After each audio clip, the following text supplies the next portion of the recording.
በ5.4 ሚሊዮን ብር ጠቅላላ ክፍያ ቤት እየሸጥን ነው። አዎ ይህ ቅድመ ክፍያ አይደለም፣ ሙሉ ክፍያ እንጂ። በቡልጋሪያ መብራት ሰመር ሪል ስቴት አፓርትመንቶችን ከባለ 1 እስከ ባለ 3 መኝታ ቤቶችን እስከ 50% ብድር አመቻችቶ እንዲሁም የንግድ ሱቆችን ከግራውንድ እስከ 3ኛ ፎቅ ድረስ ለሽያጭ አቅርቦላችኋል። ልብ ይበሉ፣ የዋጋ የሚቆየው ለ10 ቤቶች ብቻ ነው። ታዲያ ምን ይጠብቃሉ? አሁኑኑ ይደውሉ።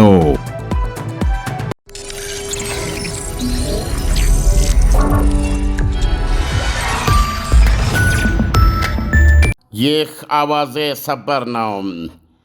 አይዲኤፍ የእስራኤል መከላከያ ኃይል የኢራንን የሚሳኤል ውርጅብኝ ለመከላከል እየተዘጋጀ መሆኑን አስታወቀ። አይዲኤፍ እንደገለጸው የኢራን ሚሳኤሎች ከሰዓታት በኋላ ወደ እስራኤል ከተሞች መንወንጨፍ ይጀምራሉ። የኢራን አጸፌታ የሚሳኤል ሩምታ የተፈራው እስራኤል ዛሬ ረፋድ ላይ የሊባኖስ ከተማ ቤይሩት በስተደቡብ በሚገኘው የሄዝቦላውያን መናኸሪያ ዳየ ከተማ ላይ ከባድ ድብደባ ማካሄዷን ተከትሎ ነው። የእስራኤል ጦር እንደገለጸው ኤታማዦር ሹም ሌተናንት ጀነራል ኢያድ ዛማር ከሚመለከታቸው አዛዦቻቸው ጋር በመነጋገር ኢራን በዛሬው ዕለት እስራኤል ላይ ሩምታ እንደምትከፍት ተገምግሟል። አይዲኤፍ ባወጣው መግለጫ እስራኤል ለተለያዩ አይነት የመከላከያና የማጥቃት እርምጃዎች በመዘጋጀት አቆብቁባለች ብሏል። ጦሩ በመግለጫው አይዲኤፍ ወደ ሀገረ እስራኤል የሚደረግ ማንኛውንም ተኩስ ፈጽሞ አንታገስም ብለዋል። ኦንላይን ላይ የተሰራጩ እስራኤል ዳሄ ላይ ያደረገችው ድብደባን የሚያሳዩ ቪዲዮዎች ግዙፍ የጠቀረሸ ጭስ ሽቅብ ሲትቦለቦል ያመለክታሉ። እስራኤል ሄዝቦላ ሰሜናዊ ግዛቴ ላይ አያሌ ሰው አልቦች ከተኮሰብኝ በኋላ ይህንን እርምጃ ለመውሰድ ተገድጃለሁ ብላለች። ዛሬ በልደታቸው ቀን ከኢራን ጋር የሚደረገውን የኤሌክትሮኒክ ስምምነት አስፈጽመውና የ80ኛ ዓመት ልደት ኬካቸውን ቆርሰው ፈረንሳይ ውስጥ ነገ በሚጀመረው የሰባቱ የበለጸጉ አገራት የመሪዎች ስብሰባ ላይ በድል አድራጊነት ምሽቱን ለመብረር የተዘጋጁት ዶናልድ ትራምፕ በሄዝቦላ መናኸሪያ ቀይ መደብደብ የኢራን ቁጣና ዛቻን ተከትሎ በማኅበራዊ ገጻቸው ባሰፈሩት መልእክት እባካችሁ አናበላሸው ብለዋል። ይህ የቤይሩት ጥቃት ከኢራን ጋር ስምምነት ልንፈራረም ይችን ታክል ሲቀረን መካሄድ አልነበረበትም ብለዋል። የሊባኖስ ዜና አገልግሎት እንደገለጸው በጥቃቱ 3 ሰዎች ተገድለዋል። ዜና አገልግሎቱ ሲገልጽ ከፍርስራሽ ውስጥ የ3 ሰማዕታት አስከሬን ተስቦ ወጥቷል ብለዋል።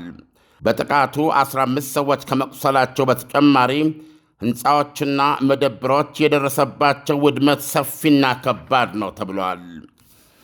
ምነው በዚህ ልዩ ቀን ከኢራን ጋር ውል ልንቋጥር ይችን ታህል ሲቀረን ይሄ መሆን አልነበረበትም ያሉት ፕሬዚደንት ዶናልድ ትራምፕ መለስ ብለው ግን በዛው መልእክታቸው እስራኤል ራሷን የመከላከል መብት አላት ብለዋል።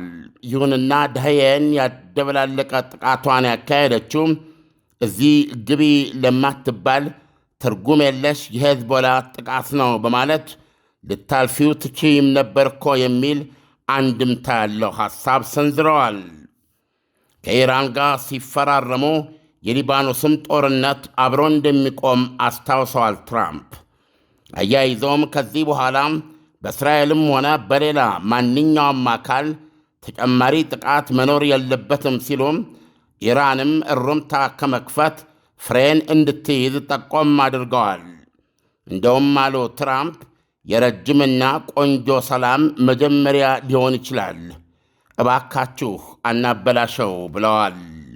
የኢራኑ ዋና ተደራዳሪ የአገሪቱ ፓርላማ አፈ ጉባኤ ቋሊባፍ አሜሪካ ተኩስ አቁም የማስደረግ አቅሟ ጥርጣሬ ውስጥ የሚገባ ነው ሲሉ ኮንነዋል።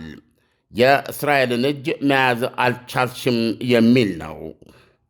እንግዲህ ኢሳያስ እንደሰማኸው ነው። በማንኛውም ሰዓት ከኢራን በኩል የአጸፌታ እሩምታ ይጠበቃል።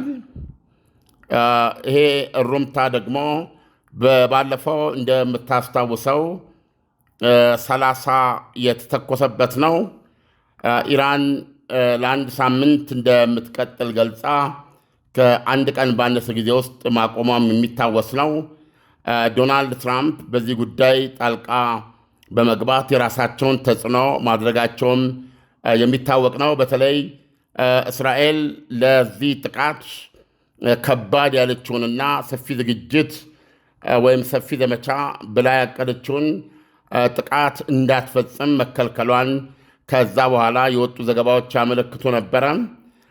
ስለዚህ አሁን ኢራኖች የሚተኩሱት ሚሳኤል ሩምታ አይነቱ፣ መጠኑ ማለት ብዛቱ፣ እነዚህ ሁሉ ግምት ውስጥ ገብተው ከእስራኤል በኩል ምን አይነት የበቀል ምላሽ ሊሰጥ እንደሚችል እንዲሁ መታየት ያለበት ነገር ነው። ዓለም በእንደዚህ አይነት ሁኔታ ኢራንና አሜሪካ ሊታረቁ ጫፍ ላይ ከደረሱ በኋላ የሂዝቦላ ወደ እስራኤል መተኮስ በእርግጥም በሶስተኛ ወገን ከተረጋገጠ ማለት ነው ታስቦና ታቅዶ የተደረገ አይመስልም ወይ? ሰላም ሊፈራረሙ የታሰበውን ነገር ሂዝቦላ እስከተኮሰ ድረስ እስራኤል ደግሞ ራሷን መከላከል ስላለባት ራሷን ከተከላከለች የሰላም ስምምነቱ እንደሚደፈርስ ይታወቃል እና ሂዝቦላ አስቦና አቅዶ ያደረገው ነገር ነው ማለት ይቻላል ወይ? አይደለምም ነውም ብሎ ለማረጋገጥ ያስቸግራል። ነገር ግን ደግሞ ኢራንና ሂዝቦላ ተናበው እንደሚሰሩ ይታወቃል። ሌላው ደግሞ ለምሳሌ እስራኤል ሂዝቦላ ስለተኮሰብኝ ነው ይህን እርምጃ የወሰድኩት ብላለች። ይሄንን ሂዝቦላ አላስተባበለም። ከዚህ በፊትም የቤሩት ዳዬ ላይ ለወሰደችው እርምጃ ተጠያቂ ያደረገችው ሂዝቦላን ነው። በሂዝቦላና በእስራኤል መካከል እስራኤል ቤሩትን እንዳታጠቃ ሂዝቦላን ወደ እስራኤል ግዛት እንዳይተኩስ ዶናልድ ትራምፕ ታስታውሳለህ፣ ጠቅላይ ሚኒስትር ኔታንያሁን በኃይለኛ ቃል የተናገሩበት ማለት ነው። በዛው ትንፋሽ ሂዝቦላ መልእክቱ እንዲደርሰው አድርገው እንደዛ አይነት ስምምነት ላይ ተደርሶ ነበረ። ሂዝቦላ መተኮሱን ተከትሎ ነው እስራኤል ቤሩትን ይሄን ዳዬ የሚባለውን የሂዝቦላውያን መናኸሪያ ያጠቃቸው። ይሁንና ኢራን አዲስ ኢኩዌዥን አዲስ ወታደራዊ እውነታ ማስተዋወቅ የሚል ስትራቴጂክ ዶክትሪን ከዚህ በኋላ የተጋትሮ ተራዳ ኃይሎችም ላይ እስራኤል እንዳሻት መላጭ መሳብ እንደማትችል ወይም እነሱ ላይ በምትተኩስበት ጊዜ የኢራን አጸፌታ እንደሚመጣ እንድትገነዘብ። አሁን በነገራችን ላይ በተለይ የኢራን ፓርላማ ምክትል አፈጉባኤ እስራኤልን ስነ ስርዓት መያዝ አለባት፣ ልኳን ማወቅ አለባት፣ ይቺ ያበደች እብድሻ የሚሉ አገላለጾችን አሁንም በዛሬው ዕለትም ተጠቅመዋል። ስለዚህ ኢራኖች አሁን ባላቸው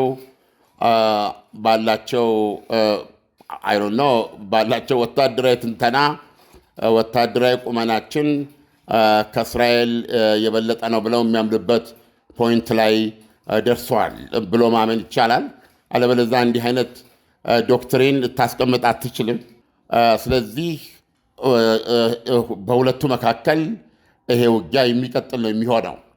በነገራችን ላይ ከኢራን ጋር የሚደረሰው የመግባቢያ ሰነድም ቢሆን አብሮ የሊባኖስን ጦርነት ያስቆማል እንጂ እስራኤል ከሊባኖስ በኩል ጥቃት ተደርጎብኛል፣ ከኢራንም በኩል ጥቃት ተደርጎብኛል ብላ ባመነች ወይም በተፈጸመባት ጊዜ እጇን አያስርም ስምምነቱ።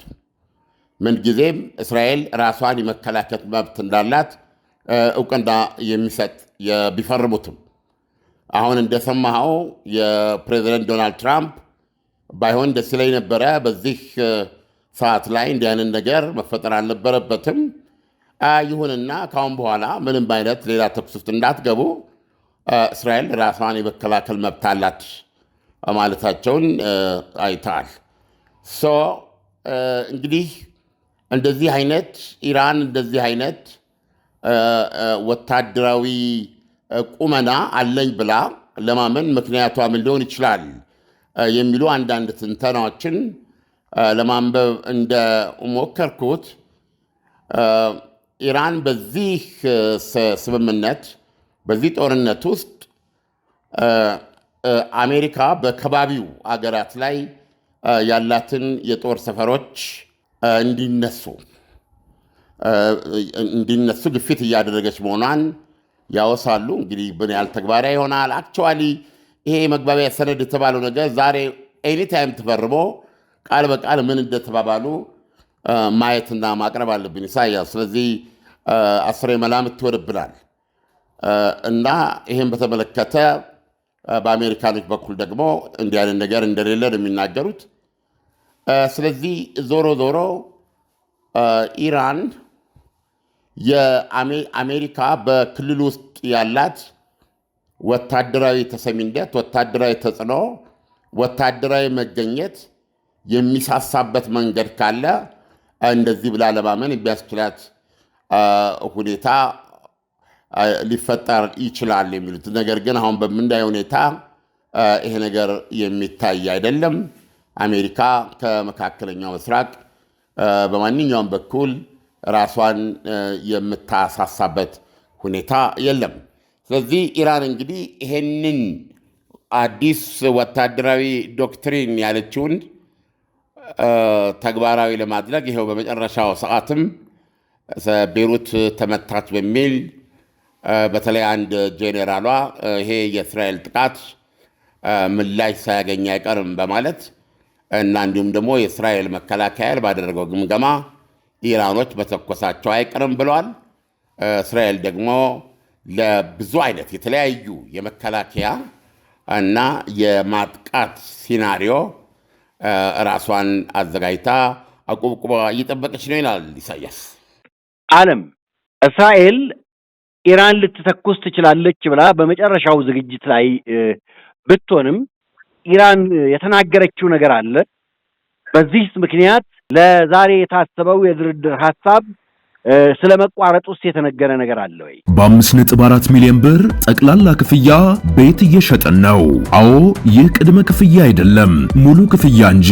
በቡልጋሪያ መብራት ሰመር ሪል ስቴት አፓርትመንቶችን ከባለ 1 እስከ ባለ 3 መኝታ ቤቶችን እስከ 50% ብድር አመቻችቶ እንዲሁም የንግድ ሱቆችን ከግራውንድ እስከ 3ኛ ፎቅ ድረስ ለሽያጭ አቅርቦላችኋል። ልብ ይበሉ፣ የዋጋ የሚቆየው ለ10 ቤቶች ብቻ ነው። ታዲያ ምን ይጠብቃሉ? አሁኑኑ ይደውሉ።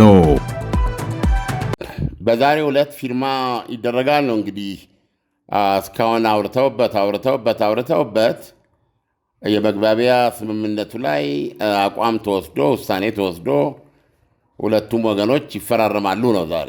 ከዛ በኋላ ነው የ60 ቀናት ድርድሮች የሚካሄዱት። በዚህ ውስጥ አሉ የሚባሉ ዋና ዋና ጉዳዮችን በ60 ቀናት ውስጥ ይፈታሉ የሚል ነው። ዛሬ የሚጠበቀው የዚህ የመግባቢያ ሰነዱ መፈረም ነው። እንግዲህ ኢራን በዛቸዋ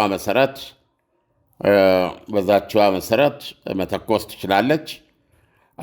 በእስራኤል በኩል ደግሞ የበቀል ጥቃት ይካሄዳል። በዚህ ውስጥ እንደምታውቀው በእስራኤል በኩል የሚካሄደው የበቀል ጥቃት ምን ሊሆን ይችላል? ኢራን ምን ሊያነጣጥራ ትተኩሳለች? ምን ለመምታት ትሞክራለች? የሚሉት ሁሉ ግብአት ናቸው። እንግዲህ ነገሮች ከቁጥጥር ውጭ ሊወጣሉ ይችላሉ ከሆነ ጥያቄ እንደ ውጤቱ ነው። ለምሳሌ ባለፈው እስራኤል የፔትሮኬሚካል ተቋምና እንዲሁም የቅኝት ራዳሮችንና የአውሮፕላንና የሚሳይል መከላከያ ባትሪዎችን የመታቸው።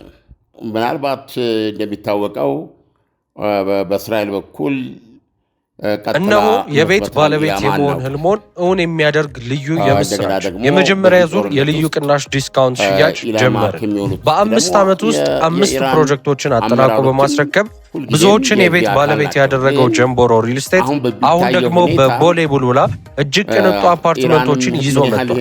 በ15% ቅድመ ክፍያ ብቻ ማለትም ከ1.9 ሚሊዮን ብር ጀምሮ በመክፈል ቀሪውን በ15 ዙር የረጅም ጊዜ አከፋፈል ማጠናቀቅ ይችላል። 8 ዘመናዊ ሊፍቶች፣ የልጆች መጫወቻና ማቆያ፣ ላይብረሪ እንዲሁም ለአዋቂዎች ጂምና ስፓ ለእያንዳንዱ ገዢ በነጻ የተበረከቱ ናቸው። ከዚህም በተጨማሪ 40% የተገነባውንና ሳር ቤት ቫቲካን ኤምባሲ አጠገብ የሚገኘው ቅንጡ የዲፕሎማት አፓርትመንት ከ1.3 ሚሊዮን ብር ቅድመ ክፍያ ጀምሮ በመሸጥ ላይ ነው። ልብ ይበሉ፣ ሁሉንም ቤቶቻችንን ሲገዙ ያለምንም የዋጋ ጭማሪ ገንብተን እናስረክቦታለን። ለተጨማሪ መረጃና ግዢ ለመፈጸም አሁኑኑ በ0990 27 27 33 ይደውሉ። ጀምቦሮ ሪል ስቴት በጊዜ ይገቡ።